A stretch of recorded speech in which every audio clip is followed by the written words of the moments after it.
So guys, nagpakaon tayo sa to ang mga tilapia. So kini siya 200 ni siya kabuok.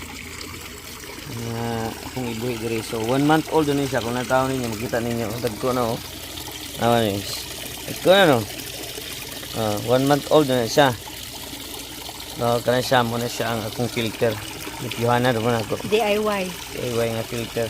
So nawa guys oh. Ang dali kasi sila managko kay kusog kay mga aon na oh. Ha? Ha? Ha?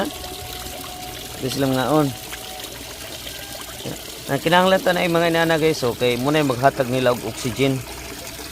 So muna siya gitawag og aerator nila. So pwede ka mabuhi og inani. So mga culture ba? Culture nga tilapia pero dapat na yung aeration, sakto ang aeration. Kaya kung kulang sa aeration, mamatay na sila. Kulang sa oxygen.